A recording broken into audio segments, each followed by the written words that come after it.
Hi guys, and welcome to Mom Babes, where every mom is a babe. And if you're like, Christina, I don't feel like a babe, the house is a disaster, like worse than a disaster, there's like nowhere to step, it's the worst, then this channel is especially for you.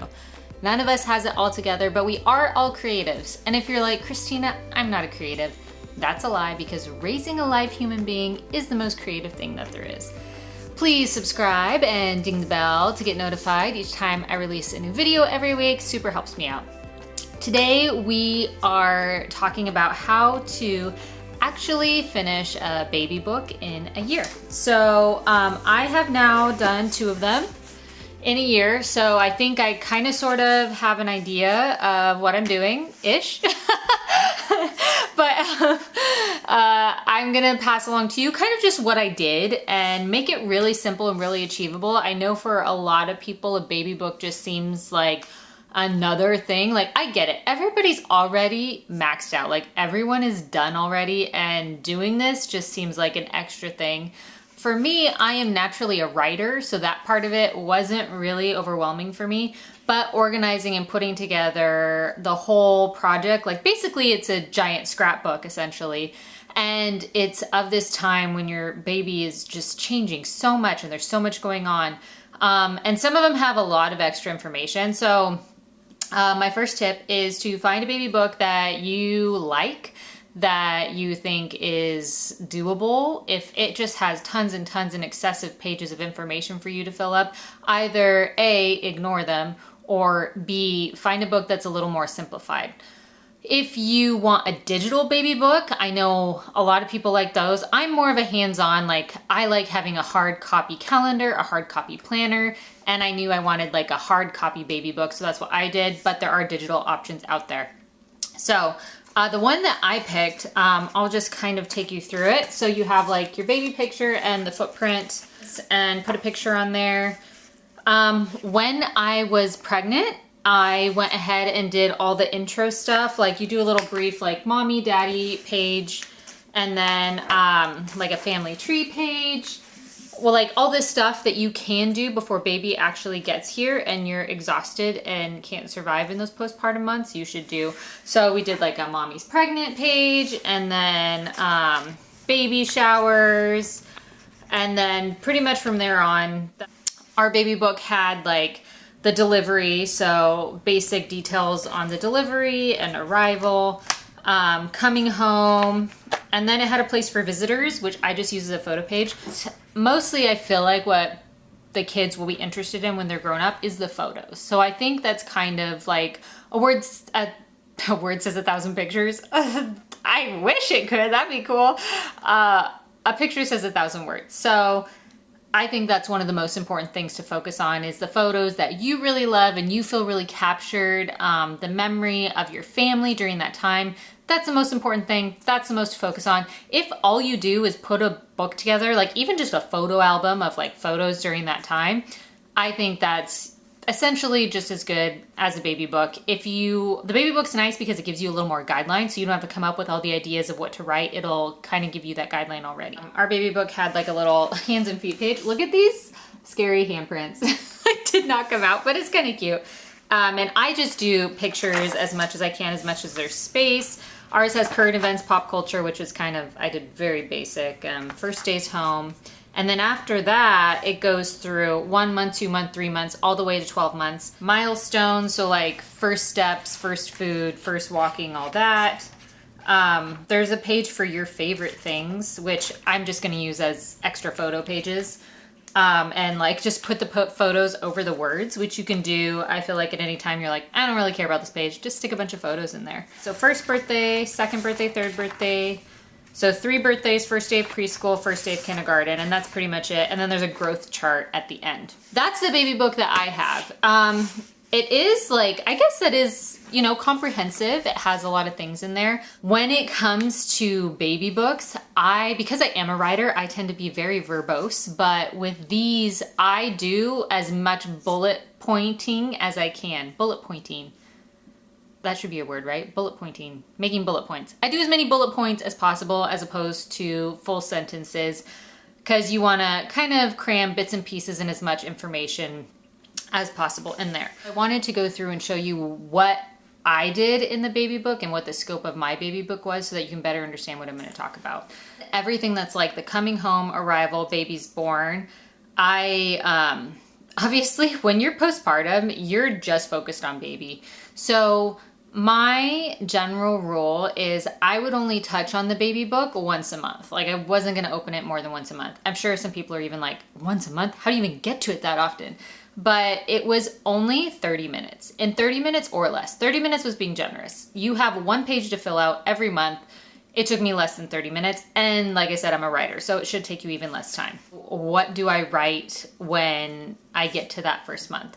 So mine was pretty straightforward. I'll give you an example. So there was a section for sleeping patterns, accomplishments, discoveries, special memories. So all just very vague stuff. And, accomplishments would be like crawling, sitting up, standing, you can look under the rug, you can match colored toys, or, whatever you think is interesting. Discoveries, I would put like mischievous things or things that they were eating or things that they thought were fun, or you learned how to eat sand at the beach, or, whatever I thought was interesting or funny. How do I know what to write? So this is probably my biggest tip, like the whole reason I made this video. I use technology to my advantage. I have my notes app. And every single month I had a note that was labeled, baby 1 month. And so then as things happened throughout that month, I would take the 2 seconds and be like, oh my gosh, this is so cute. I want to remember this. And I'd go and I write it in my notes app like, oh, you said mama, whatever it is. By the end of the month, I would have an entire list of things that baby said or did that month that stuck out to me. Sometimes it would be like 12 things long. Sometimes it would be 3. So it's just things that you value. Like there's no standard here. Like no one is gonna go back and look at the baby book except for you and your kids. So just things that you think are important. There's not really like a number here we're trying to reach. Just kind of like something to give them a general, this sort of happened around this age. Haha, isn't this fun? The other thing that did help me stay on track with doing the baby book was taking milestone photos. So I did have a milestone blanket. You guys know what I'm talking about. It's the one with, it had a cute little raccoon on it and it said, I am 1 month today, 2 months today. And then you like have this accessory. It was a little wreath that you put around the number and there's a little area for the baby to be in. So I would do milestone photos. I don't know, the actual milestone photos were kind of okay, but I found the photos to be much cuter once they were able to sit up or lay on their belly or stand. I actually preferred those photos. So it turned from I'm taking milestone photos to I'm just doing a photo shoot. We're gonna get the milestone photo, but most often that wasn't my favorite photo of them. Either, like I said, them like sitting, looking, smiling at the camera. If you're somewhere that has like a window or good light, then they're looking out the window. You can really capture their eyes. That's something those are some of my favorite photos of them. So because I was doing the milestone photo shoot, I was like, okay, well, in my phone where I was taking the pictures, I would have dividers among months. So not only did I use my notes app to write things along the way, and at the end of that month, when I took the next milestone photo shoot, I'd go to my notes and be like, okay, well, let's transfer these 3 notes I took or 12 notes I took to the baby book, however they fit. And then I would be able to look back, okay, here's the milestone photo shoot in my phone. And then I can look back to the previous milestone photo shoot in my phone. And I didn't do them exactly on the date either. I doubt anybody does them like, oh, they are exactly 1 month, 2 month, 3 month, sometime within that week or 2 weeks, whatever, it'll all even out in the end, right? So I just base it off of the photo shoots. So I'd go, say if it was 2 months. So I'd look at my 2 month photo shoot and then I'd look at my 1 month photo shoot. And then I'd look at all the pictures in between and just fill in the baby book with anything else that I thought was important, memories that were triggered by photos of our family. So the other option is to not even use the Notes app at all, to just do photos. Even if you do milestones or not, our phones are really cool in that they show the date. So you can look at, okay, baby is 3 months at this age. Let's go a month back. Okay, let's kind of look at these photos in between. So you don't even have to take the photos. But for me, the milestones were like really obvious. Like, okay, this is the area in which I'm looking at. And I could be like, oh, we went to the zoo, we went to the beach, and pull things from those memories and then put them in the baby book. So that is a really easy way to organize yourself without even putting in any extra steps, because most likely if you're a mom, you're already taking photos of your kids anyway. So you already have all the information you need. You just need to go back through in a month's time and remember it. The coolest thing about that is, say you're like, oh, this month was crazy, this 2 months was crazy, this 3 months was crazy, this 6 months was crazy. You can actually, instead of doing 30 minutes every single month, if that seems overwhelming, when you have the time, when you have the brain space, when you feel inspired, you can sit down and go through your photos in your phone, as long as you haven't deleted them. I don't know anybody that deletes their photos every 6 months. If you do, that's very impressive. But you can go through your photos and say, okay, this date to this date, these are the pictures, let's transfer that to the baby book, do a few bullet points. You can actually kind of highlight which photos you want to print as well. One of the funnest parts of a baby book is the pictures. That's basically a lot of what people are most excited to look at. If you're really organized and really on top of it, every month you can go through and like maybe favorite a few photos, because our book only had room for like 6 or 7 photos in a month, which is like, how does anybody pick those, first of all? So I actually would just go through and pick my favorite photos, and then I'd go through again and pick my favorites of the favorites. I would print all of those. It was still more like 10 photos instead of the 6 or 7. Some of them I could cut and, you know, put more in and make it a little more scrapbooky. But the extra photos that I didn't use for the baby book, I just got a photo album and put them in there so that it's just, you know, these extra cute photos that I really, really liked that I wanted to have printed, but didn't quite make it into the baby book. So I had an extra photo album. You can get like a whatever photo album for a really reasonable price. And that's a cool way too to keep track separate of the baby book. Every 6 months is when I would do all the printing of the photos, because I felt like trying to pick and print photos every month seemed a bit cumbersome. Writing details in a book takes like really fast. That was easy. But going on and sorting through photos, picking my favorites was a little more brain space. So then I would carve out, so if you're doing baby book for a year, that's only 2 times that you're going to sit there, go through photos over 6 months. Because I mean, there are a lot of photos. You just are really critical on picking your absolute favorites. And then after I got the print order in the mail, I would go through and physically try to fit them on the page. And like I said, whatever didn't fit on the page, I would just put into a separate photo album. I did use sticky notes in this way. So if there is something in your baby book that is continuous, like firsts, I would put a sticky note on that page. So if I'm going to fill out the 5-month page, you know, do my 30 minutes for that month, I would go through, take the notes from my phone, look at my photos, transfer whatever, bullet point everything. And then I'd say, oh, there's a sticky note on the first page, because throughout the year, they're gonna have very many firsts. And then I'd look at it and say, oh, have they done any of these? Yes or no? Oh, 5 months. At that point, hopefully they're rolling over. I mean, maybe not.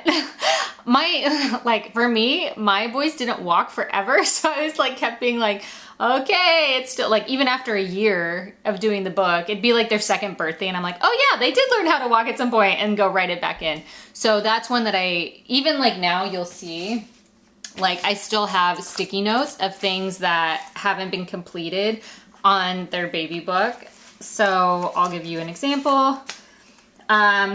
One is your first milestones, and it's steps, because my 14-month-old is still not walking. But I kept that sticky note there so that I remember, okay, there's something I still have to do here. I mean, in the next year or so, whenever I get around to it, it's not like there's a timeline or any rush for this, you know what I mean? So don't put that much pressure on yourself. I have another sticky note for first birthday, because I only have 1 photo from the birthday. So I'm probably thinking, on 2nd birthday, when I order the photos for the 2nd birthday, I'll have that little sticky to remind me to order photos for the 1st birthday, which I'm sure I can probably easily locate. And then I have a sticky for growth chart. So however many of those I want to do. The note I will say on the growth chart is to basically, I mean, you can do it every month as much as you want to. I pretty much just did it whenever they went to the doctor, and the doctor would give me the growth points, and then they gave me a nice little printout, and then I would just either take a picture of the printout, or I would copy, you know, the weight and the inches and all that onto my notes app, so that I would have, you know, this day, this was their measurements, and then I didn't have to weigh and measure them myself. Little extra things that I decided to put in was a first birthday invitation, because I did paper invitations, so I wanted to put that in there. And then I think a baby shower invitation. I kept just like parts of the wristbands to tape in there. I don't know, because I thought they were like, oh, little baby wristband, mommy wristband, and little baby wristband. It was really cute. Like, it wasn't like, oh, he's a year, it's check done.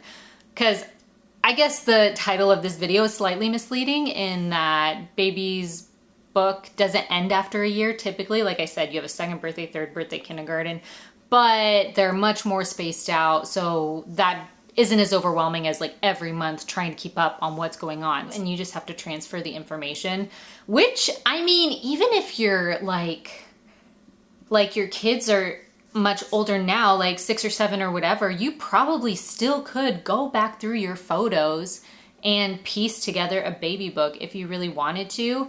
That might be a little more time consuming to go retroactively, but like I said, you could just pick like top 5 favorite pictures of this time to this time, depending on what you have, and, you know, do it. If you decide one day, I was too exhausted during my baby's first year to do anything else, but I would really like to have this now. Be encouraged that I actually think it would be easier than you imagine.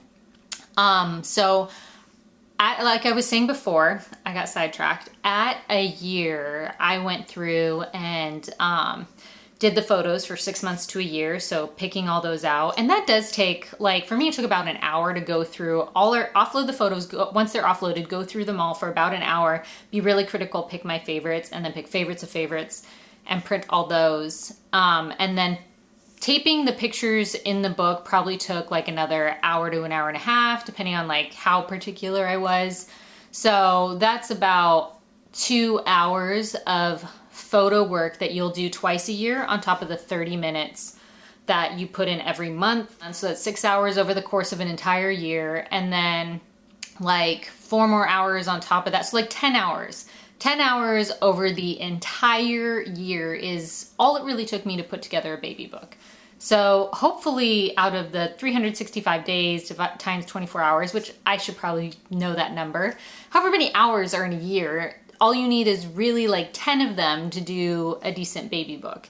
And if it even takes you like 20 or 30, that's still doable, you know, over the course of a year or 2 years or whatever.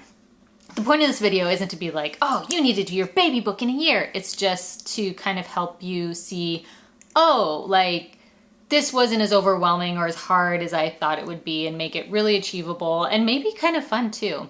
Well, I guess the big takeaways are keep it simple, keep it easy, keep it fun, 30 minutes a month, use your notes app. Even if you don't do that, just use your photos app and go through, let that trigger your memory, and hopefully that makes your job very simple, very easy.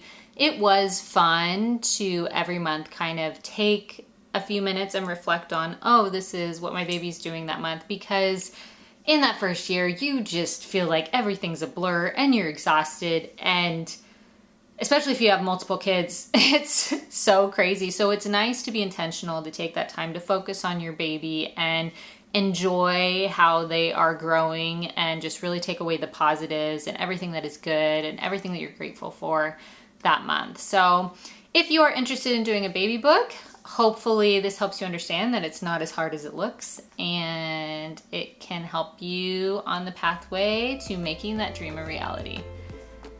If no one has told you yet today, you're doing a good job. Thank you guys for watching Mom Babes. I feel like my energy in this video was a little all over the place, so sorry if that came across, but thanks for sitting down with me and going through this fun little scrapbooky project, and I will catch you guys next time on Mom Babes. And moms, if you have any notes on like tips that you do for your baby books, please throw it down in the comments, because I'm still learning too, still trying to make this more efficient and doable. So pass on the things that you've learned to other moms in our community. Thanks, guys.